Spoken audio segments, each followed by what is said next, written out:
At pag-usapan naman natin, yung tungkol pa rin kay General Torre, talaga naman mga kababayan. Talagang ang atin pong magiting na general ay nagtatrabaho parang ang ating presidente rin. Uy, pinopromote na kaagad oh. Mga kababayan, etong si General Torre, pumalag doon sa pinakakalat ng mga fake news content creator. Tawag ko sa kanila fake news content creator.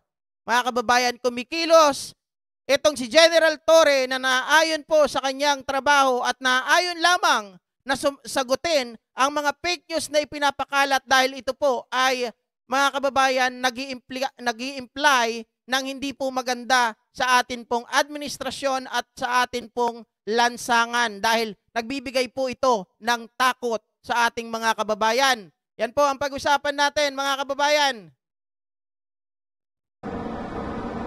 Dumako naman tayo sa fake news. Fake news. Ito, palagi naming i-emphasize sa inyo ngayon. Ma'am Priscilla Kojima. Wala rin hatang makuha ang lehitimong issue itong mga kritiko ng ating gobyerno. Lahat mga kritiko ng presidente, kung ano-ano na lang pinagsasabi. Kritiko ng PNP, gagawa na lang ng kwento. Una, grabe mga Richie DDS. Vlog, papatake down namin ito sa Meta. Oy. Bernard, Matakot ka na, take down ka sa Meta. Kung ngayon, ikaw ay kumikita dahil sa pamimake use na video mo, ng content mo, sa susunod, magsisisi ka, sasabihin mo, ay bawal pala yun, sorry po, hindi ko po kasi alam. Diba, yung fake news vlogger sa Cebu, naalala nyo yun? Na nagpakalat ng fake news mga kababayan, tapos nung nangahuli, sabi niya, for content lang, for the views, kasi kumikita ako dito. follow up sa Meta. This is a violation of community standards. Pinapakita na may mga kabataan na naglagay ng upuan sa gitna ng kalsada. Ma'am Jenny Ramos, Teresa Raza. Talagang may na-aksidente dyan. May na-aksidente dyan, panoorin natin. Tapos, Bisaya ang paglalagay. Ginagawang Bisaya para kunwari Pilipino. Ang problema, nasa Indonesia yan. Ala? Ala, grabe naman yan. Video ng Indonesia. Tapos meron pang mga buot. Mga tay palang mong tulo. Tama ba yung pagbigkas ko diyan sa mga kapatid natin dyan na mga Bisaya? Maayong aga sa inyong tanan. Pero yun yung video ng ibang bansa mga kababayan. Palalabasin na dito nangyari. Indonesia yan. So, cyber patrolling, Indonesia kasi nakuha natin dyan ang plate number. Sana naman tinakpan nyo kasi yung plate number. Oy, content creator, tinakpan mo dapat yung plate number para hindi sana nahuli. Nabuking tuloy. Bisayang Indonesians. Sabi ni Semper Fidelis, China. Number Indonesian plate. Wala na talagang walang makuha itong mga DDS vloggers. DDS vlogger yung nagkuha niyan. DDS? Ang nag-post niyan. Ang naglagay ng caption ng Bisaya, di wala nang iba dyan, kundi DDS vlogger. Parang Bisaya yung inilagay, tapos fake news. Wala nang iba kundi DDS vloggers. Si General Torre, diretsahan ka rin no? Wala nang isip-isip. Sabi niya, Bisaya naglagay, tapos fake news. Wala nang iba. DDS vlogger yan. Diretsahan. Mga buot. Mga tayo palang why buot is paano ba sa Tagalog yan? Walang takot? Hindi, walang buot. Ang buot is parang yung walang kang kamalayan, yung walang takot ata. Walang maturity. Pero hindi, mas stronger dyan. Yung parang wala kang kwentang tao. Minumura niyo yung tatlo na yan. Mamatay na sana kayong tatlo. Sabi niya. Kasi gusto niyo sana, wala kayong kwentang tao, sana mamatay na kayong tatlo. Yan ang sinasabi niya dyan. Which is totoo naman. It is an outrage. Di ba? Kaso nga lang, ang incident yung pinapakita niya, wala sa Pilipinas.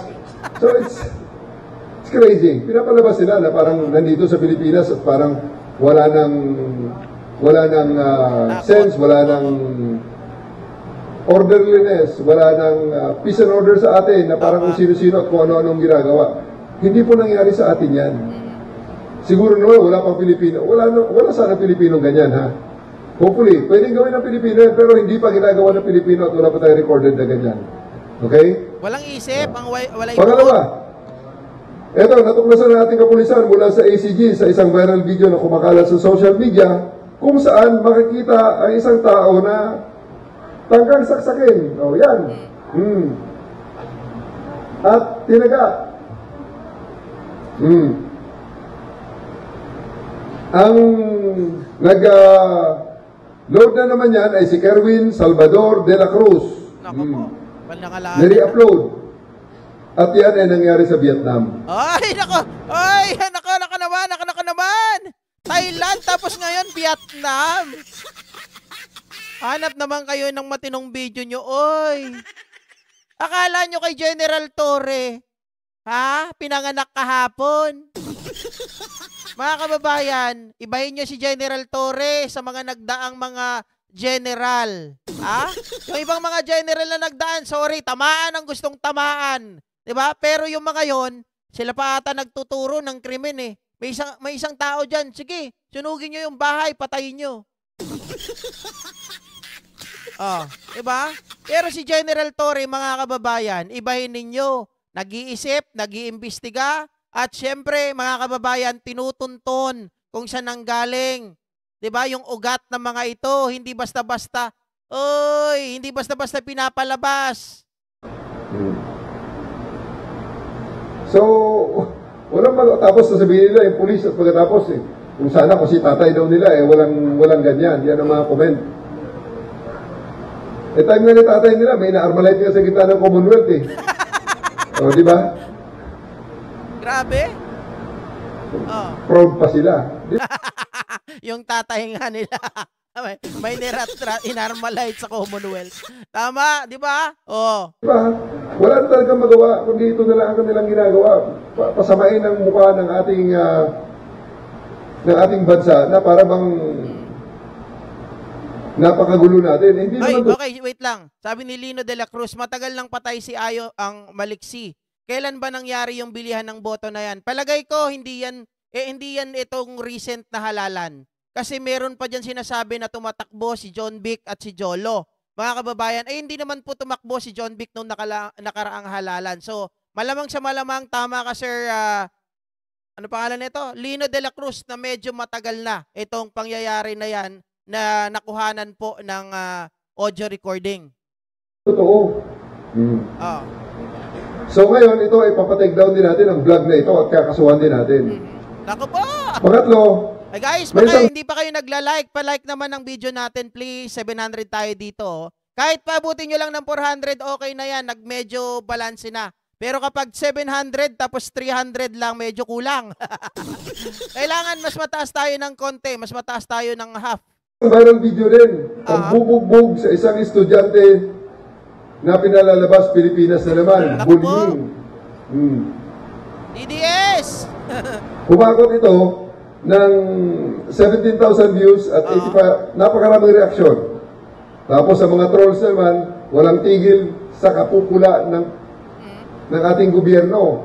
Mahina ang pulis, hindi gumagalaw ang DepEd, kung ano-anong mga pinagsasabi. Ang problema, Indonesia. Parang yung Vice President nagsabi, mga kababayan, sabi advance na daw. Sa ibang bansa, sa Pilipinas, lapis at papel pa. Bakit hindi ka gumawa ng paraan nung kapanahunan mo sa DepEd?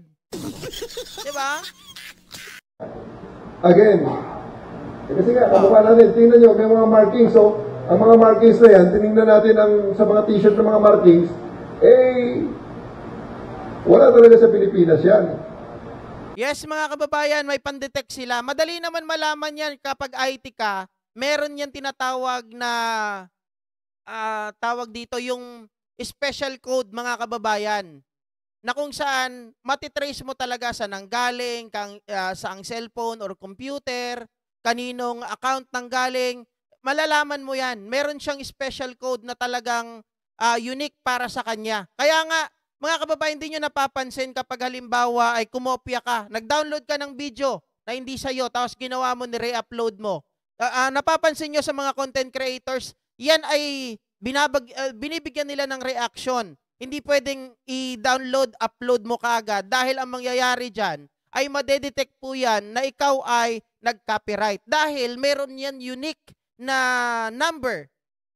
Ibig sabihin, lalabas doon kung saan nanggaling, saan nagmula, sino ang nagpakalat, sino ang nag-upload. Mga kababayan, madali pong makita yan. Kaya huwag kayong nagsisinungaling at huwag kayong nagpapakalat ng fake news. Akala nyo, porket binago nyo ng konti, yun na yun. Kaya tumigil-tigil na yung mga Adela Castillo, mga DDS trolls na yan, na wala nang wala nang maiba tong issue sa ating gobyerno. okay. Gagawa na lang ng kung ano-anong kwento. Gaya ng pagka-fake news ng kanilang idolo.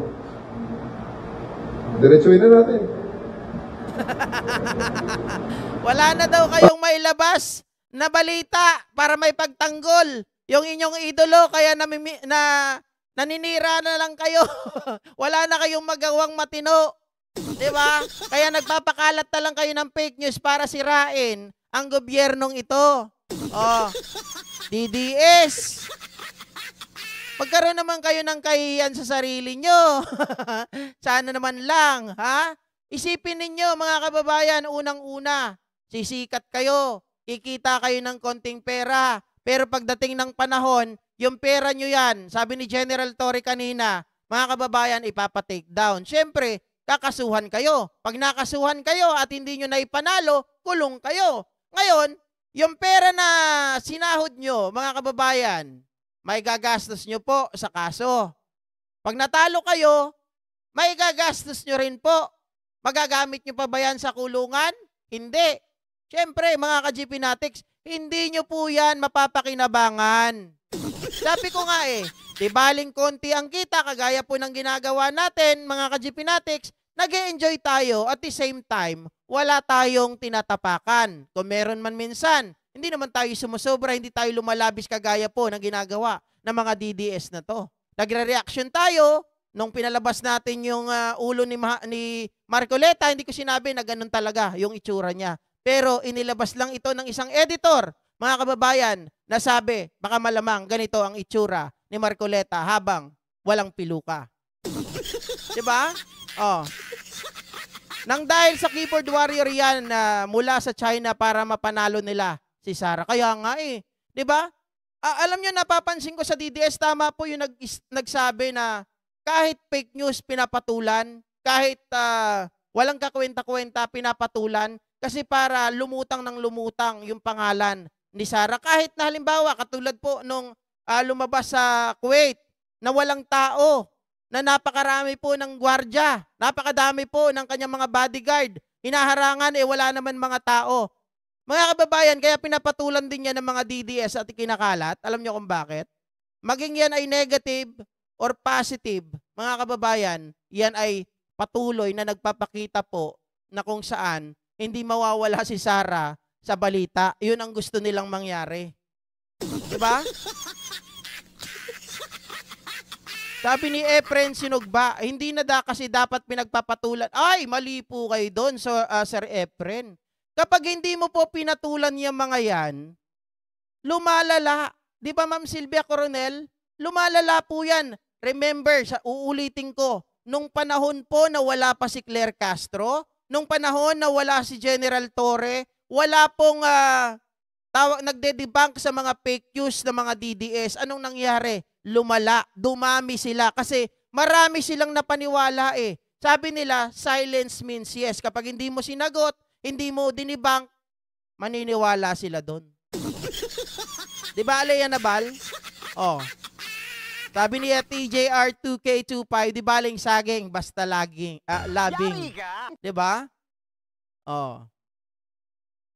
Patulan. Hindi pwedeng ipagsawalang bahala.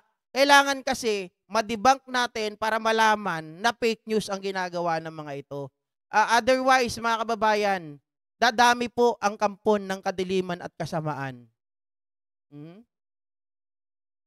dapat ipinapahiya ang mga ganyan para magbago. Dapat pag nahuli itong mga to, iharap sa camera, mga kababayan, tapos i-boost din ng gobyerno para maikalat, 'di ba? Gumastos sila ng boosting para maikalat 'yan, para mapahiya yung mga tao na 'yan at hindi po pamarisan. Baka mamaya sasabihin na naman nila, ayan ay suppression of press freedom. Puwaka ng nanay na 'yan. 'Di ba? Ganyan naman lagi. Pag sinita mo, sasabihin ay suppression of press freedom, anak ng baka. Yes, dapat ikulong. Oy, salamat nag 400 like mga kababayan. Okay, so ano ang next natin?